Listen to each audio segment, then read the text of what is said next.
Hi മക്കളെ, എല്ലാവർക്കും നമസ്കാരം.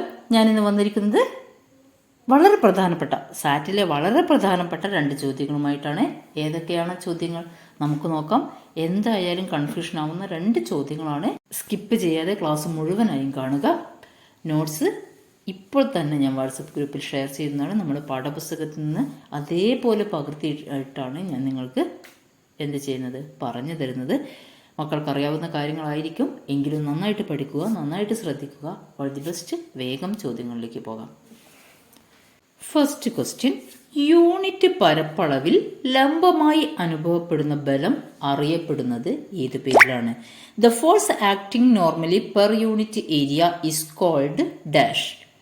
അതിന് ആൻസർ വരുന്നത് പ്രഷർ അഥവാ മർദ്ദം എന്ന പേരിലാണ് എന്തറിയപ്പെടുന്നത്. യൂണിറ്റ് പരപ്പളവിൽ, ഒരു പ്രത്യേക യൂണിറ്റ് പരപ്പളവിൽ ലംബമായി അനുഭവപ്പെടുന്ന ബലം അറിയപ്പെടുന്ന പേരാണ് മർദ്ദം അല്ലെങ്കിൽ പ്രഷർ എന്നത്. നമ്മളുടെ പുസ്തകത്തിൽ സിറ്റുവേഷനും എങ്ങനെയാണ് പ്രഷർ അവിടെ കാൽക്കുലേറ്റ് ചെയ്യുന്നത് എന്നും ഒക്കെ വിവരിക്കുന്നൊരു പട്ടികയുണ്ട്. അതൊന്ന് മക്കളൊന്ന് നോക്കണം. അതിൽ ഒരേ ബലം അനുഭവപ്പെടുന്ന സന്ദർഭങ്ങളിൽ പോലും അതിൻ്റെ സർഫസ് ഏരിയയിൽ ഉണ്ടാകുന്ന വ്യത്യാസം, അതായത് അതിൻ്റെ പ്രതല പരപ്പളവ് മാറുമ്പോൾ വ്യത്യസ്ത ഫലങ്ങളാണ് നമുക്കതിൽ കാണാൻ പറ്റുന്നത്.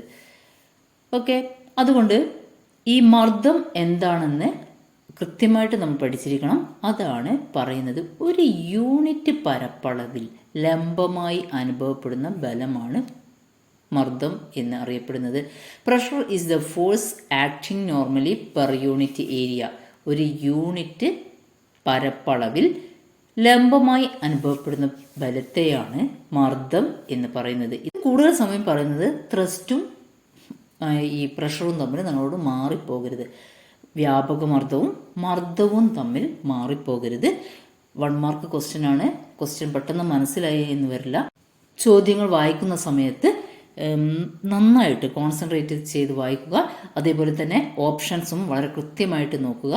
മക്കൾ അതിലൊന്നും എന്താ പറയുക, കൂടുതൽ സമയം എടുക്കണ്ട, പക്ഷേ വായിക്കുന്ന സമയത്ത് നന്നായിട്ട് ഫോക്കസ് ചെയ്ത് തന്നെ ചെയ്യുക. ഓക്കെയാണ്.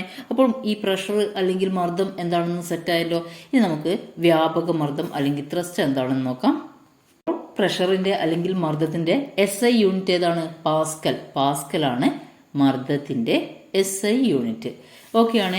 ഇനി നെക്സ്റ്റ് ക്വസ്റ്റ്യൻ, ഒരു പ്രതലത്തിൽ ലംബമായി അനുഭവപ്പെടുന്ന ബലത്തെ ഡാഷ് എന്നറിയപ്പെടുന്നു. The force acting normally on a surface is called dash. വ്യാപക മർദ്ദം അഥവാ ത്രസ്റ്റ് എന്നറിയപ്പെടുന്നു. ഒരു പ്രതലത്തിൽ ലംബമായി അനുഭവപ്പെടുന്ന ബലത്തെ എന്താണ് അറിയപ്പെടുന്നത്? ത്രസ്റ്റ് അഥവാ വ്യാപക മർദ്ദം എന്നാണ് അറിയപ്പെടുന്നത്.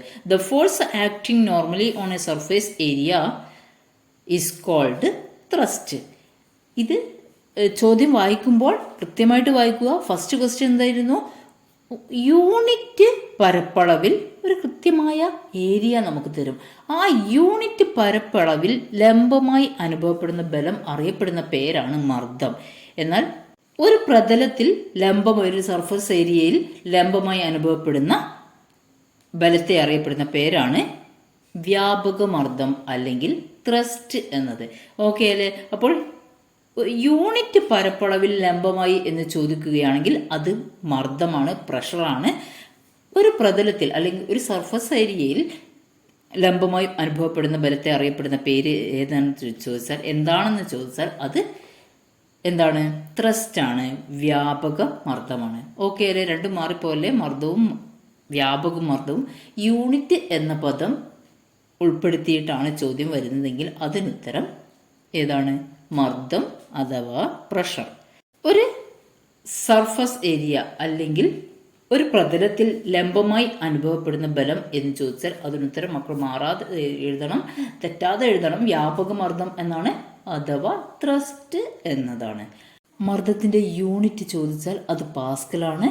അപ്പോൾ പ്രഷർ എങ്ങനെ കണ്ടുപിടിക്കാം? Pressure equal to thrust by area. Pressure equal to thrust by area.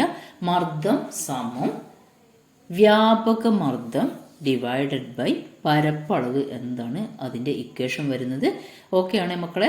മർദ്ദവും വ്യാപക മർദ്ദവും നിങ്ങൾക്ക് സെറ്റായി എന്ന് വിചാരിക്കുന്നു. ഇനി നമുക്ക് വളരെ പ്രധാനപ്പെട്ട ഒരു പോയിന്റ് കൂടെ പഠിക്കാം. സർഫസ് ഏരിയ കൂടുന്ന സമയത്ത് പ്രഷർ ഡിക്രീസ് ചെയ്യുന്നു.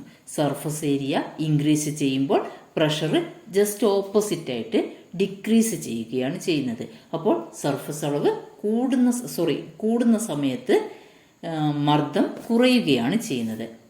ഓക്കെ അല്ലേ? ഞാൻ പറഞ്ഞത് സെറ്റായല്ലോ. സർഫസ് ഏരിയ ഇൻക്രീസ് ചെയ്യുമ്പോൾ പ്രഷർ ഓപ്പോസിറ്റ് ഡയറക്ഷനിലാണ് പോകുന്നത്. അതായത് പ്രഷർ ഡിക്രീസ് ചെയ്യുകയാണ് ചെയ്യുന്നത്. സർഫസ് ഏരിയ പരപ്പളവ് കുറയുന്ന സമയത്ത് പ്രഷർ ഇൻക്രീസ് ചെയ്യുകയാണ് ചെയ്യുന്നത്. പരപ്പളവ് കുറയുമ്പോൾ മർദ്ദം കൂടുകയും പരപ്പളവ് കൂടുമ്പോൾ മർദ്ദം കുറയുകയും ചെയ്യുന്നു. വളരെ പ്രധാനപ്പെട്ട പോയിന്റാണ്, മാറിപ്പോവല്ലേ മക്കളെ. അടുത്ത പോയിന്റ് ലിക്വിഡ് പ്രഷറിനെ കുറിച്ചാണ്. Pressure increases as the depth in a liquid increases. ദ്രാവകത്തിൻ്റെ ആഴം കൂടുന്തോറും അതിൻ്റെ മർദ്ദം കൂടുന്നു. പോയിന്റ് നോട്ട് ചെയ്യുക. Pressure increases as the depth in a liquid increases. ദ്രാവകത്തിൻ്റെ ആഴം കൂടുന്തോറും, അതായത് ദ്രാവകത്തിൻ്റെ അളവ് കൂടുന്തോറും മർദ്ദം കൂടുകയാണ് ചെയ്യുന്നത്. നേരത്തെ മർദ്ദത്തിൻ്റെയും ത്രസ്റ്റിൻ്റെയും വ്യാപക മർദ്ദത്തിൻ്റെയും കാര്യങ്ങൾ നമ്മൾ പഠിച്ചു. ഒന്ന് കൂടുമ്പോൾ ഒന്ന് കുറയുന്നു. ഇവിടെ ഡെപ്ത് കൂടുമ്പോൾ അല്ലെങ്കിൽ ദ്രാവകത്തിൻ്റെ ആഴം കൂടുന്ന സമയത്ത് മർദ്ദവും കൂടുകയാണ് ചെയ്യുന്നത്. ഇനി നമുക്ക് ഡെൻസിറ്റി ഓഫ് എ ലിക്വിഡ്, ദ്രാവകത്തിൻ്റെ സാന്ദ്രത എങ്ങനെയാണ് ചേഞ്ച് ചെയ്യുന്നത് എന്ന് നോക്കാം. The density of liquid increases, the pressure also increases. The density of A liquid increases. ഒരു ദ്രാവകത്തിൻ്റെ സാന്ദ്രത വർദ്ധിക്കുന്ന സമയത്ത് ദ പ്രഷർ ആൾസോ ഇൻക്രീസസ്, അതിൻ്റെ മർദ്ദവും കൂടുന്നു. ദ്രാവകത്തിൻ്റെ സാന്ദ്രത വർദ്ധിക്കുമ്പോൾ മർദ്ദവും വർദ്ധിക്കും എന്നതാണ് ഇതൊക്കെ നമ്മുടെ പാഠപുസ്തകത്തിൽ ബോക്സ് ആയിട്ട് കൊടുത്തിട്ടുള്ള കാര്യങ്ങളാണ്. ബോക്സ് ആയിട്ട് കൊടുത്തിട്ടുള്ള കാര്യങ്ങൾ മക്കൾ മുഴുവനായിട്ടും പഠിക്കുക. കാരണം അവിടെ നിന്ന് ചോദ്യങ്ങൾ വരാനുള്ള സാധ്യതകൾ കൂടുതലാണ്. അപ്പോൾ നമ്മൾ ഇന്ന് പഠിച്ചത് എന്തൊക്കെയാണ്? വ്യാപക മർദ്ദം, ത്രസ്റ്റ്, അതേപോലെ തന്നെ പ്രഷർ, മർദ്ദം, അതുമായി കണക്ട് ചെയ്ത് ദ്രാവക മർദ്ദം, ലിക്വിഡ് പ്രഷർ, ദ്രാവക മർദ്ദം, അതിന് കൂടെ തന്നെ നമ്മൾ പഠിച്ചത് ഡെൻസിറ്റി ഓഫ് ലിക്വിഡ്. അതും ഇത്രയും കാര്യങ്ങൾ മാത്രമാണ് നമ്മൾ ഇന്ന് ഡിസ്കസ് ചെയ്തത്. എല്ലാവർക്കും മനസ്സിലായിട്ടുണ്ടാവുമെന്ന് വിചാരിക്കുന്നു. നന്നായിട്ട് പഠിക്കുക. സബ്സ്ക്രൈബ് ചെയ്യാതെ കാണുന്നവരുണ്ടെങ്കിൽ ഒന്ന് സബ്സ്ക്രൈബ് ചെയ്യുക. നിങ്ങളുടെ നിർദ്ദേശങ്ങളും അഭിപ്രായങ്ങളും കമൻറ്റായി രേഖപ്പെടുത്തുക. കൂടാതെ ഒന്ന് ലൈക്ക് ചെയ്യാൻ മറക്കല്ലേ. ഇതിൻ്റെ നോട്ട്സ് വാട്സപ്പ് ഗ്രൂപ്പിൽ എന്തായാലും ഞാൻ ഇപ്പോൾ തന്നെ ഷെയർ ചെയ്യാം. നോട്ട്സ് ആവശ്യമുള്ളവർ ഗ്രൂപ്പിൽ ജോയിൻ ചെയ്യുക. ലിങ്ക് ഡിസ്ക്രിപ്ഷനിൽ ആഡ് ചെയ്യുന്നതാണ്. Okay, bye, see U.